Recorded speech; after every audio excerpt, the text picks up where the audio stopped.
Crash Bandicoot is an American series of platform video games. The series, originally exclusive to the Sony PlayStation, was created by Gavin and Jason Rubin during their tenure at Naughty Dog for Sony Computer Entertainment.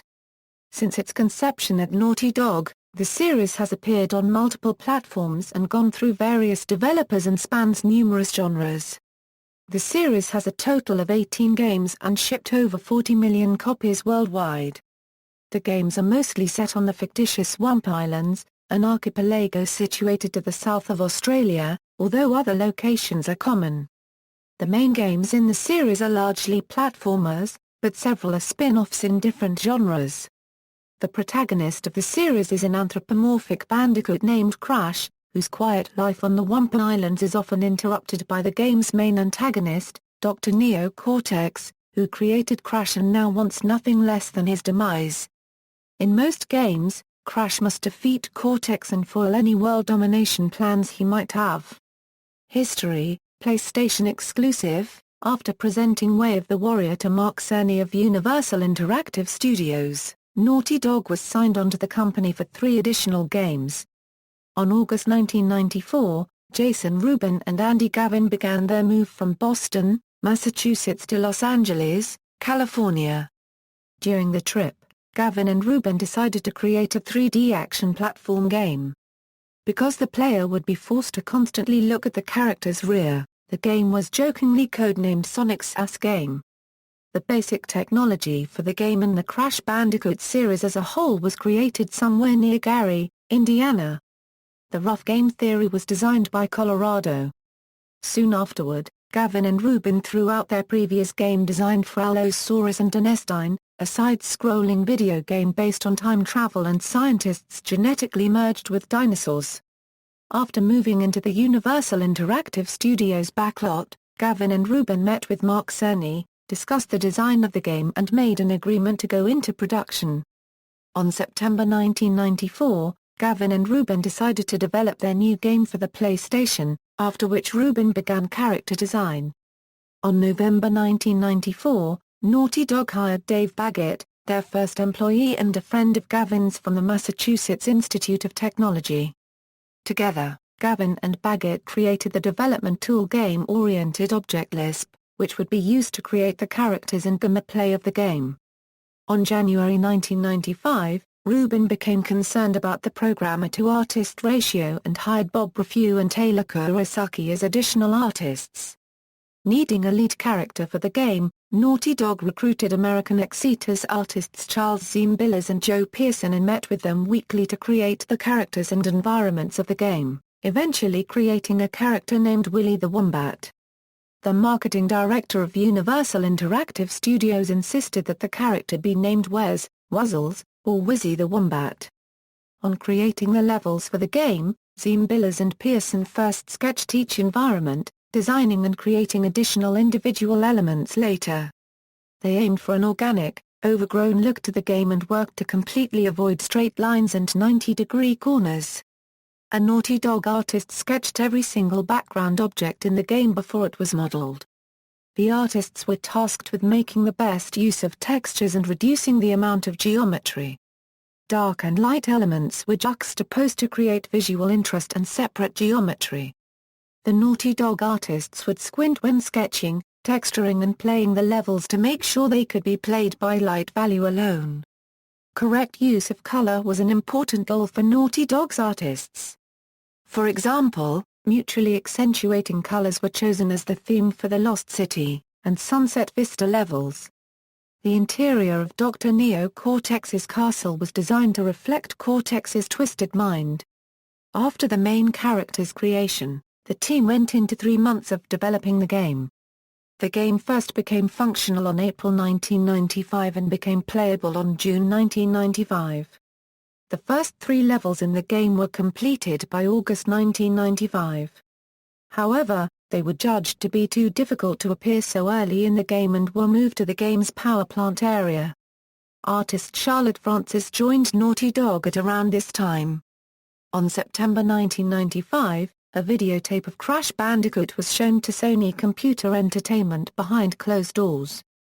While playing the game during development, Rubin realized that there were many empty areas in the game due to the PlayStation's inability to process numerous on-screen enemy characters at the same time. Additionally, players were solving the game's puzzles too fast. Rubin soon came up with the idea of a box and putting various symbols on the sides to create puzzles.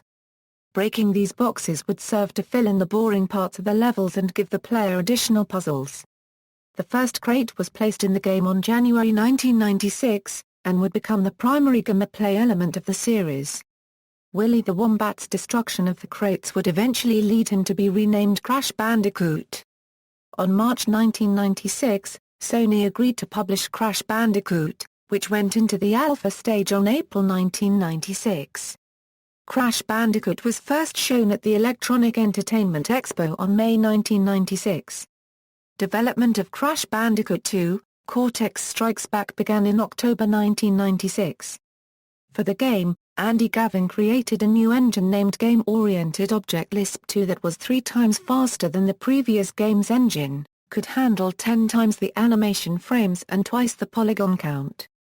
The jungle levels were originally to have featured ground fog, but this was abandoned when magazines and the public began to brutalize other developers for using fog to hide polygon count. Sunlight and depth accentuation was experimented with for these levels. Wanting to have some dirty locations in the game, Naughty Dog worked in the sewer levels and added color contrast to the levels to show depth and break up the repetitive monotony of the endless sewer pipes. A flat plane Z buffer was created for the game.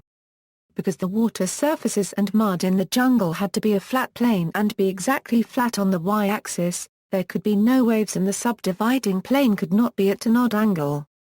The effect only worked on objects in the foreground and was only used on Crash, some enemies and a few boxes at the same time. The soundtrack of Crash Bandicoot 2, Cortex Strikes Back was provided by Mutato Musica, while the sound effects were created by Universal Sound Studios. The characters were designed by Charles Zeimbillas of American Exetus, Incorporated. Clancy Brown provided the voice of Dr. Neo Cortex, while Brendan O'Brien voiced the dual role of Dr. Engine and Dr. Nitrous Brio, and Vicky Winters voiced Coco Bandicoot. The game was unveiled at the Electronic Entertainment Expo in Atlanta, Georgia on June 1997 to a positive response from the game industry. The game went into the alpha stage on August 1997. Around that time, Dan Arey, the lead designer of Gex, Enter the Gecko, joined Naughty Dog and streamlined the level design. Like the first, the second game was a commercial success, green-lighting a third game. Production of Crash Bandicoot, Warped began on January 1998, with Naughty Dog given only 10.5 months to complete the game. Programmers Andy Gavin, Stephen White and Greg Omi created 3 new gameplay engines for the game. 2 of the 3 new engines were 3-dimensional in nature and were created for the airplane and jet ski levels. The third new engine was created for the motorcycle levels in the style of a driving simulator. The new engines combined make up a third of the game, while the other 2/3 of the game consist of the same engine used in the previous games.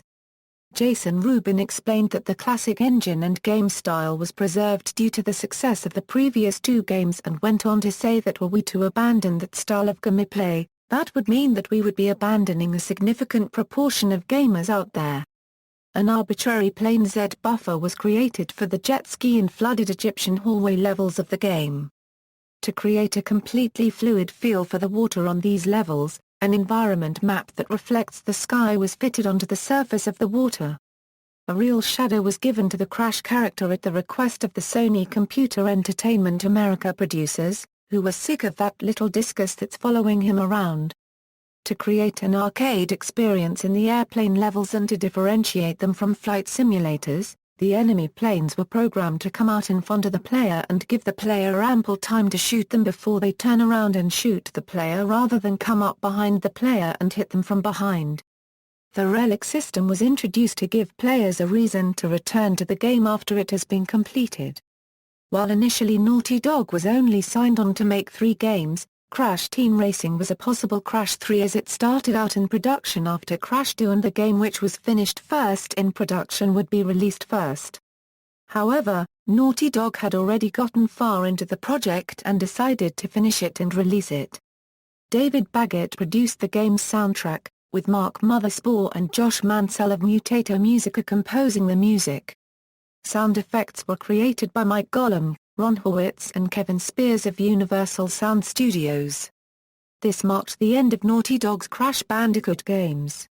Multi-platform, with the release of Crash Bash, Vivendi Universal's publishing deal with SCE had ended, and Crash's prominent status within the video game community prompted the company to make Crash a multi-platform series, giving the series to Mark Cerny and Vicarious Visions to develop two separate but connected games. Crash Bandicoot, The Wrath of Cortex was originally in development by Traveller's Tales. After a falling out between Vivendi Universal and the two entities, Traveller's Tales was forced to alter the game from a free-roaming title to a standard Crash title. Traveller's Tales had to begin development of the game from scratch and were given only 12 months to complete the game. The game received mixed reviews but made the greatest hits lineup due to strong sales.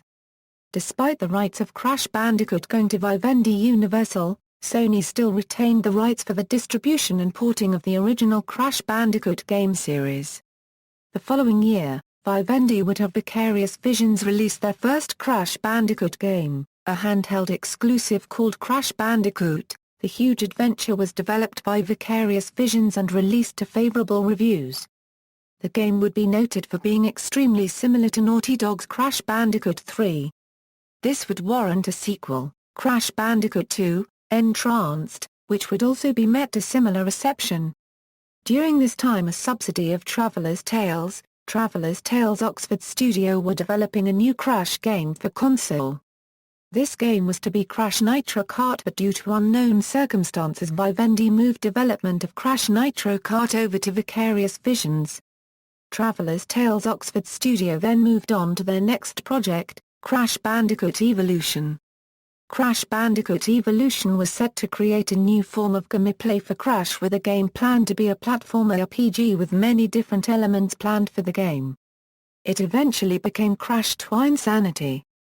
Although Traveller's Tales planned on creating a Crash Bandicoot game titled Cortex Chaos, Vivendi never picked up the game, effectively cancelling it. Vicarious Visions' fourth and final game was Crash Bandicoot Purple, Ripto's Rampage for the Game Boy Advance. Redesign: although Cortex Chaos was cancelled, Traveller's Tales was nonetheless commissioned to develop one final Crash Bandicoot game. It was to be a kart racing game titled Crash Clash Racing. However, Traveller's Tales was taken off the project as it was given to Radical Entertainment.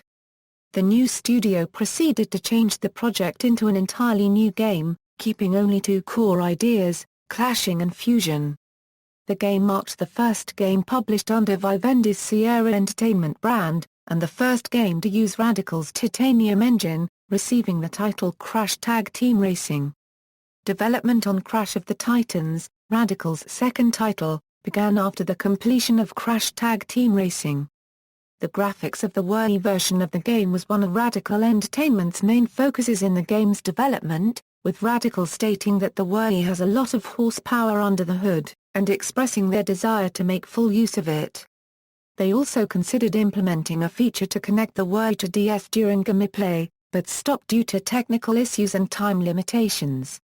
The Xbox 360 version got a few extra months of development time to improve its graphics before setting a final release date.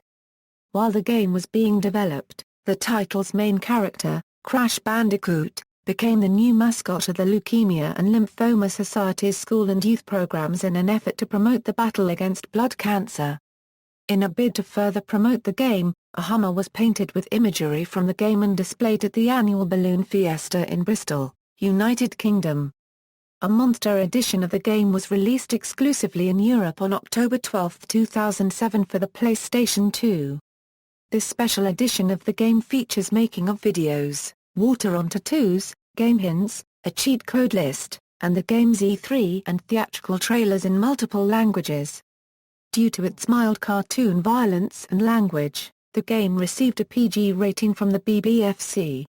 Development on Crash, Mind Over Mutant, Radical's third and final Crash title, began immediately after the completion of Crash of the Titans.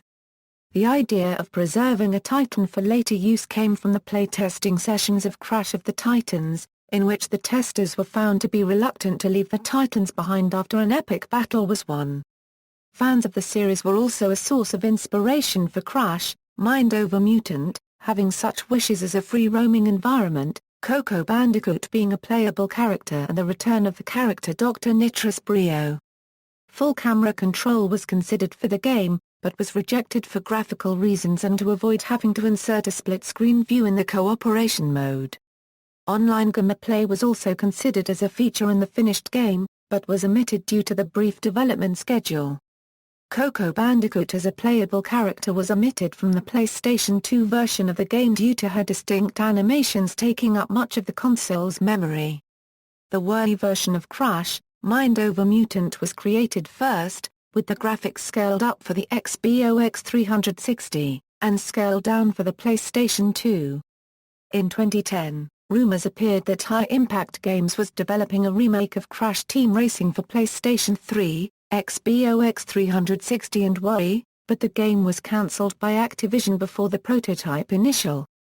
Several ideas for the game eventually made it into DreamWorks Superstar Carts. Radical Entertainment was developing a fourth Crash Bandicoot title, but due to large layoffs in the studio, the game was cancelled with all remaining developers put to work on Prototype 2. The DS edition of this game, titled Crash Landed, would be in development by Renegade Kid for approximately 2 weeks before similarly being cancelled by Activision. Future. On a Kotaku interview with Activision CEO Eric Hirschberg regarding the future of the Crash series, he said, "I don't have anything official to announce, but I can speak as an individual. I love Crash Bandicoot. Those were some of my favorite video games growing up. And I would love to find a way to bring him back, if we could." Andy Gavin, co-creator of Crash Bandicoot, has said that he would love to see a HD version of the marsupial's first 4 games, or even a full-blown reboot. Jason Rubin, co-creator of Crash Bandicoot, said he is hopeful that Activision will bring Crash back to their glory days and that the character is still very dear to fans between 17 and 49 years. A new design of Crash Bandicoot has been spotted in a photo from the Vicarious Visions' studio, raising rumors that a new game might be in development, though this was later confirmed to be concept art from a previous Crash Bandicoot cancelled game. In June 2013, co-creator Andy Gavin suggested ways to revitalize the series. Crash needs a total reboot. There's an opportunity to reset the history, and go back to his creation story and the original conflict with Cortex. In that context, who could reprise classic Crash 1 and 2's settings and villains? It would make sense to use a more modern, free-roaming style. I would concentrate on Looney Tunes-esque animation and really addictive action. That's what we did with the original Crash, and there's no reason it couldn't be done today. Given the current Crash games, people forget that he was once cool. Our Crash had a certain whimsical edge to him. Sure, it was goofy but it wasn't dumb. In November 2013, rumors began circulating that Sony bought the rights to the franchise from Activision. Speculations have been fueled after the release of PlayStation 4's Number 4 The Player's Campaign, featuring a road sign of a Bandicoot, with an arrow pointing towards the orange diamond logo of Sony Computer Entertainment America. It was also noted by publications such as IGN that Crash had been removed from Activision's official website, which would seem to add further credibility to the rumor. This was later proven false however, as Activision confirmed through an IGN interview that they still own Crash Bandicoot and are currently exploring ways to revive the series.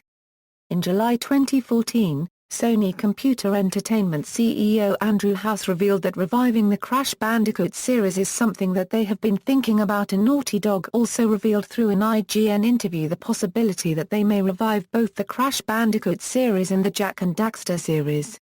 While Sony did not guarantee reviving the series, House has stated unregistered trademark is never off the table. Common gameplay elements: Crash Bandicoot is primarily a platforming series. The goal of each level is to guide Crash from the beginning to the end, traveling either into the screen, towards the player or left and right in a side-scrolling manner. Several levels place Crash in unique situations which require the use of motorbikes, jet skis, submarines and various wild animals to reach the level's end. In the original Crash Bandicoot, Crash's moveset is rather limited. He can run, jump and spin his way through treacherous environments and hostile creatures. Cortex Strikes Back introduces several new moves for Crash to utilize, including a high jump, body slam and slide attack. Warped expands on this by awarding the player with new abilities after each boss is defeated, which is also used in the Wrath of Cortex. Collectibles. The most common collectible in the series is Wumpa Fruit, which is found on the main path of most levels, as well as inside most crates. Collecting 100 Wumpa Fruits will award the player an extra life. Wumpa Fruit takes on other uses in most spin-off titles, such as restoring health in certain Crash Bash levels and increasing weapon power in Crash Team Racing.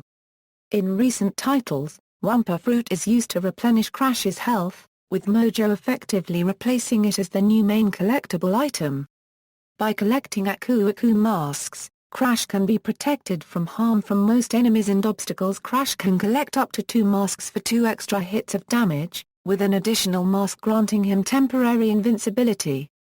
The other major recurring valuables Crash finds on his adventures include gems and crystals.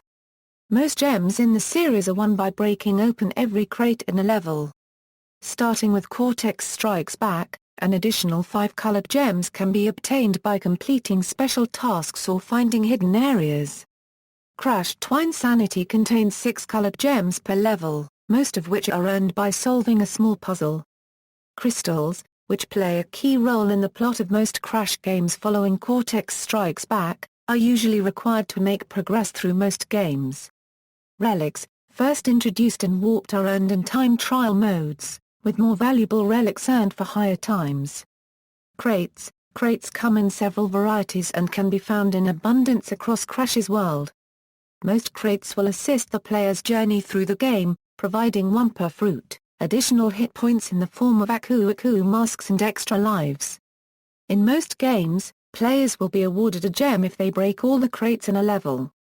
TNT and Nitro crates are the only boxes that can damage Crash. TNT crates have a 3-second fuse when jumped on, but Nitro crates will explode instantly upon any contact with Crash or anything else that runs into them. Switch boxes are used to make previously invisible crates appear. A green switch box will detonate all Nitro crates in the level. Crates marked with a C are checkpoints that Crash will return to if he is killed during play. Steel crates are protected by a metal casing that can only be destroyed with Crash's body slam move, while spring crates allow him to reach high up areas by bouncing on them. Slot boxes rapidly switch between multiple types of crates, and if they are not broken in time, will become metallic and indestructible. Time boxes are a special crate found exclusively in time trial mode. They will freeze the clock for the number of seconds displayed on the box, increasing the player's chance of beating the time trial. Structure. The original Crash Bandicoot uses a fairly linear structure in which Crash clears through levels on a map, with some areas accessible by locating gems. Beginning with Cortex Strikes Back, the game usually takes place in a hub world called a warp room, with levels divided up into sets of 5. To progress, the player must find and collect a crystal within each of the stages, which can be played in any order, before facing the boss of each room. From Twinsanity onwards, the games took a more free-roaming approach, with Crash traveling various areas on foot. Music. Numerous composers have contributed music to the Crash Bandicoot series. Mutato Musica and Josh Mansell were responsible for the music of the first 4 games. After the 4th game, numerous other composers were responsible for the music in other games. Steve Duckworth composed music for Crash Bash, Swallow Studios for The Wrath of Cortex, Asher Fakic and Todd Marson for Crash Nitro Kart and Spira Mouth for Twinsanity. The music for Tag Team Racing was composed by both Spira Mouth and Mark Barrel, while Crash of the Titans and Mind Over Mutant were composed by Barrel alone. Games, Main Series, Racing, Party, Spin-offs, mobile, cancelled games, publishers and developers. The first 4 Crash Bandicoot games were developed by Naughty Dog. Crash Bash was developed by Eurocom. Crash Bandicoot, The Wrath of Cortex and Crash Twinsanity were developed by Traveller's Tales and its division Traveller's Tales Oxford, respectively. Crash Bandicoot, The Huge Adventure, Crash Bandicoot 2, Entranced, Crash Nitro Kart and Crash Bandicoot Purple, Ripto's Rampage have all been developed by Vicarious Visions. Crash Tag Team Racing, Crash of the Titans and Crash, Mind Over Mutant were developed by Radical Entertainment and Crash Boom Bang was developed by Dimps. The first 5 Crash titles were published by Sony Computer Entertainment as well as the games being produced by Universal Interactive Studios. Wrath of Cortex was published by Universal Interactive Studios. All of the other Crash titles were published by Universal Interactive Studios. Konami published and distributed some Japanese-released Crash Bandicoot games for the Japanese market and the worldwide release of Crash Bandicoot, The Wrath of Cortex. Other media, manga. In 1998 CoroCoro Comics developed a manga series titled Crash Bandicoot, Dansu. De Jump. Nadia Baken was drawn and produced by Kawashima Aori in 1998, and only been 2 manga volumes published to date, leaving the total number of comics unknown. It is loosely based off the events of Crash Bandicoot 2, Cortex Strikes Back. Short films. In 2007 the animation picture company had produced 4 web short films, to promote the game Crash of the Titans, titled Crash Bandicoot, No Use Crying, Crash Bandicoot Monster Truck, Crash Bandicoot, Titan Idol and Crash Bandicoot, Have Another, all lasting for about 3 minutes. These are available for free download on the XBOX 360 video service or are available to watch on the web, originally available for viewing on the Crash Bandicoot official website. Reception. The Crash Bandicoot series has been a commercial success. As of 2007, the series altogether has sold over 40 million units worldwide. According to Gamasutra, the first Crash Bandicoot game has sold 6.8 million units as of November 2003, making it the 7th best-selling PlayStation game of all time. Cortex Strikes Back sold 3.87 million units in the US, while Warped sold 3.76 million. The last 2 games on the PlayStation console, Crash Team Racing and Crash Bash, sold 1.9 million and 1.6 million units in the US respectively. The only individual non-PlayStation Crash game to break the 1 million mark in sales is the PlayStation 2 version of Crash Bandicoot, The Wrath of Cortex, which sold 1.95 million units in the US. The Crash Bandicoot series is one of the few Western video game series to find blockbuster success in Japan. Cortex Strikes Back and Warped sold 1.3 and 1.4 million units in the country respectively, while the PlayStation 2 version of Wrath of Cortex sold 203,000 units. References. External links, official websites, Activision's official Crash Bandicoot site at the Wayback Machine, Crash Bandicoot Nitro Kart 3D and App Store, General Resources, Crash Mania, Thinking Outside the Crate, Crash Bandicoot series at Moby Games, Bandipedia, the Crash Bandicoot Wiki, Crash Bandicoot Mutant Island.